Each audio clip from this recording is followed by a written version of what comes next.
Welcome everybody to the Grandview Storytime Holiday Special featuring Twinkle and Snowflake the Elf. Good evening to everyone and welcome to the Grandview Storytime Christmas Special, Episode 1. My name is Twinkle the Elf and this is Snowflake.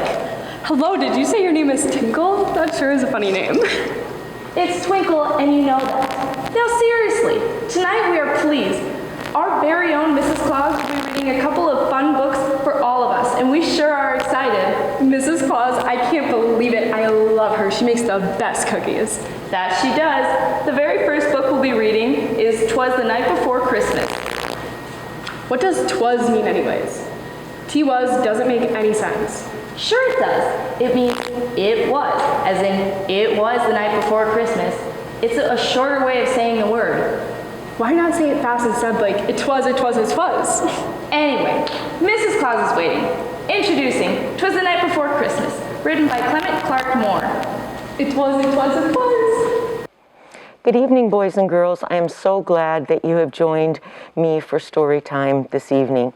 I wish you were all here sitting around the fireplace with me, but hopefully next year we will all get together and have a wonderful evening. My first story that I'd like to read to you is called Twas the Night Before Christmas. 'Twas the night before Christmas when all through the house not a creature was stirring, not even a mouse. The stockings were hung by the chimney with care in hopes that St. Nicholas soon would be there. The children were all nestled all snug in their beds while visions of sugar plums danced in their heads. And Mama in her kerchief and I in my cap had just settled down for a long winter's nap, when out on the lawn there arose such a clatter. I sprang from my bed to see what was the matter. Away to the window I flew like a flash, tore open the shutters and threw up the sash. The moon on the breast of the new fallen snow gave the luster of midday to objects below, when what to my wondering eyes should appear but a miniature sleigh and 8 tiny reindeer, with a little old driver as lively and quick. I knew in a moment it must be Saint Nick. More rapid than eagles like coursers they came, and he whistled and shouted and called them by name. Now Dasher, now Dancer, now Prancer and Vixen, on Comet, on Cupid, on Donner and Blitzen, to the top of the porch, to the top of the roof. Now dash away, dash away, dash away all.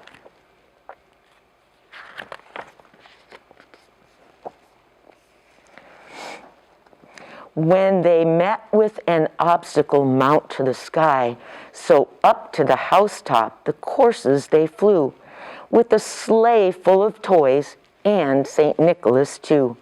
And then in a twinkling I heard on the roof the prancing and pawing of each little hoof.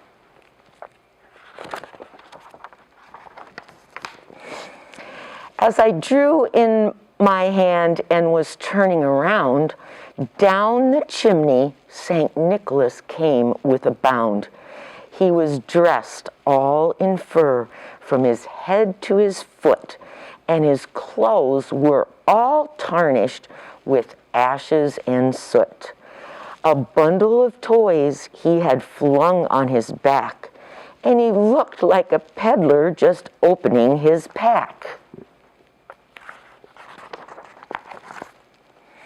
His eyes, how they twinkled, his dimples, how merry. His cheeks were like roses, his nose like a cherry. His droll little mouth was drawn up like a bow, and the beard on his chin was as white as the snow. The stump of a pipe he held in his teeth, and the smoke it encircled his head like a wreath.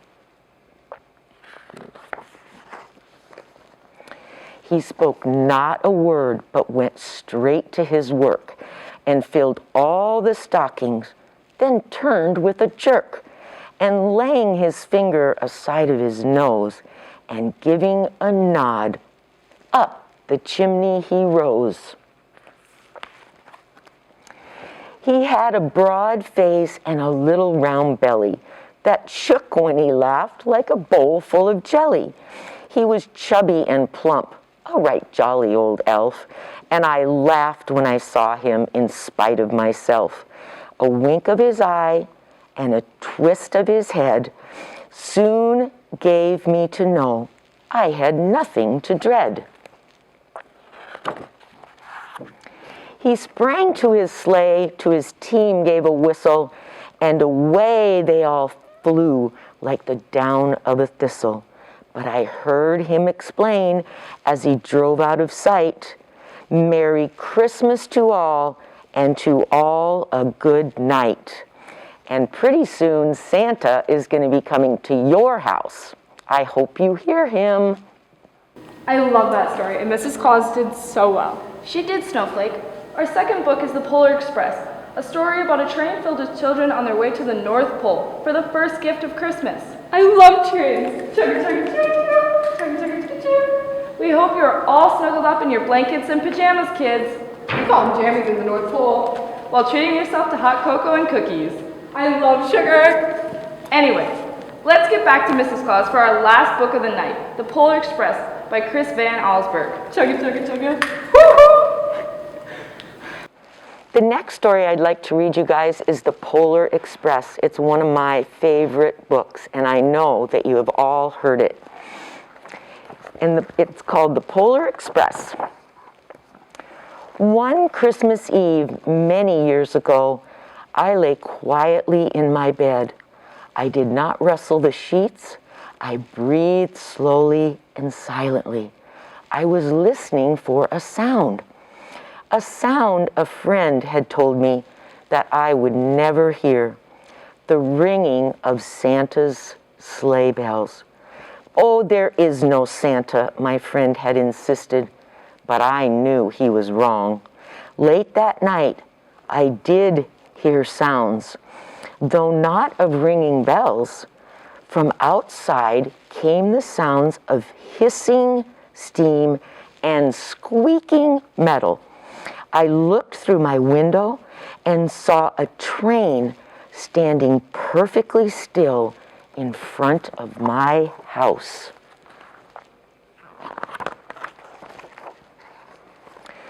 It was wrapped in an apron of steam. Snowflakes fell lightly all around it. A conductor stood at the open door of one of the cars. He took a large pocket watch from his vest. Then he looked up at my window. I put on my slippers and my robe. I tiptoed downstairs and out the door. All aboard, said the conductor. I ran up to him. Well, he said, are you coming? Where? I asked. Why, to the North Pole, of course, was his answer. This is the Polar Express. I took his outstretched hand and he pulled me on board the train.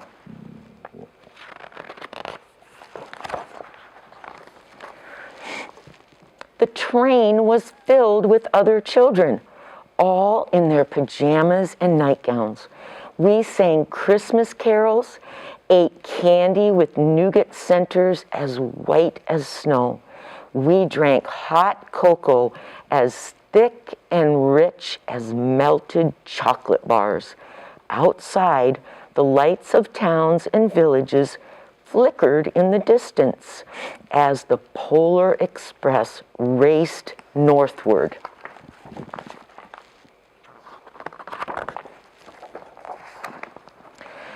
Soon there were no more lights to be seen.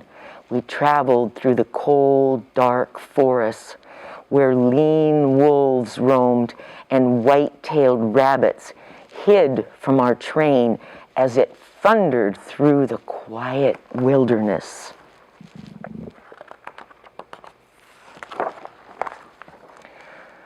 We climbed mountains so high it seemed as if we would scrape the moon.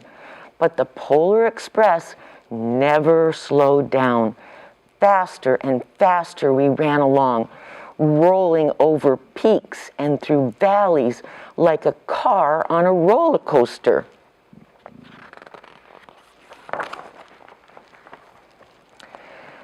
The mountains turned into hills, and the hills to snow-covered plains. We crossed a barren desert of ice, the great polar ice cap. Lights appeared in the distance. They looked like the lights of a strange ocean liner sailing on a frozen sea. "There," said the conductor, "is the North Pole." Wow, how exciting they made it.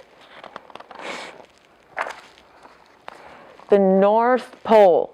It was a huge city, standing alone on the top of the world, filled with factories where every Christmas toy was made. At first, we saw no elves. They were gathering at the center of the city.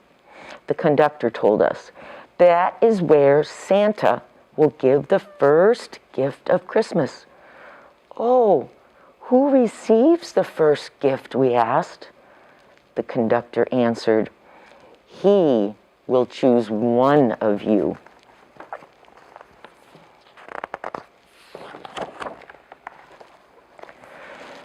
"Look," shouted one of the children, "the elves." Outside we saw hundreds of elves as our train drew closer to the center of the North Pole. We slowed to a crawl. So crowded were the streets with Santa's helpers. When the Polar Express could go no farther, we stopped and the conductor led us outside. That is a lot of elves. We pressed through the crowd to the edge of a large open circle. In front of us stood Santa's sleigh. The reindeer were so excited. They pranced and paced, ringing the silver sleigh bells that hung from their harnesses. It was a magical sound, like nothing I had ever heard before. Across the circle, the elves moved apart, and Santa Claus appeared. The elves cheered wildly. He marched over to us, and he pointed to me and said, "Let's have this fellow here." He jumped into his sleigh. The conductor handed me up. I got to sit on Santa's knee, and he asks, "Now, what do you want for Christmas?" I bet he's feeling pretty lucky right now. I knew that I could have any gift I could imagine, but the thing that I wanted most for Christmas was not inside Santa's giant bag. What I wanted more than anything was just one silver bell from Santa's sleigh. Then I asked Santa, smiling at me. Then he gave me a hug, and he told an elf to cut a bell from a reindeer's harness. The elf tossed it up to Santa. He stood, holding the bell high above him, and he called out, "The first gift of Christmas."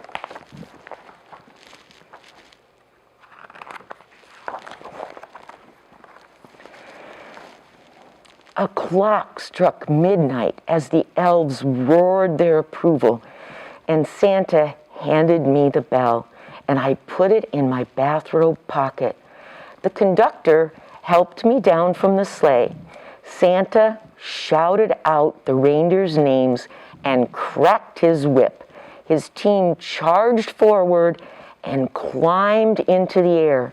Santa circled once above us, then disappeared into the cold, dark, polar sky.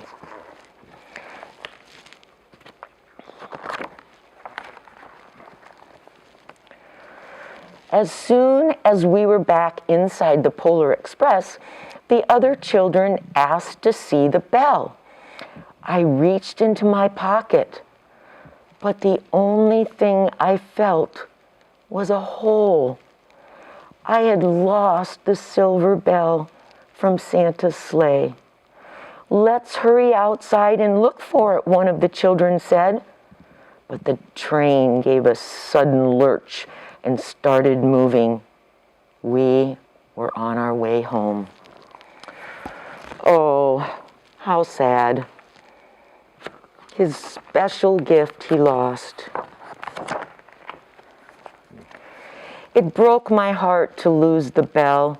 When the train reached my house, I sadly left the other children.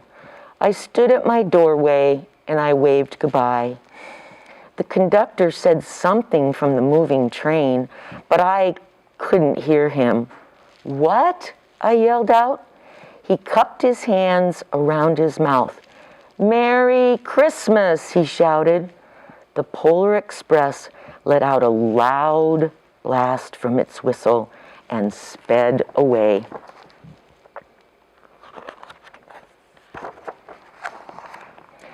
On Christmas morning, my little sister Sarah and I opened our presents. When it looked as if everything had been unwrapped, Sarah found one small box behind the tree. It had my name on it. Inside was the silver bell. There was a note. "Found this on the seat of my sleigh. Fix that hole in your bathrobe pocket. Signed, Mr. C." I shook the bell. It made the most beautiful sound my sister and I had ever heard. But my mother said, "Oh, that's too bad." "Yes," said my father, "it's broken." When I'd shaken the bell, my parents had not heard a sound.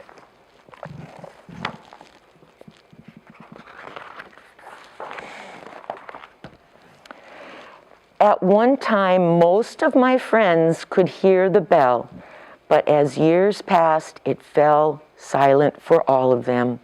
Even Sarah found one Christmas that she could no longer hear its sweet sound. Though I've grown old, the bell still rings for me, as it does for all who truly believe.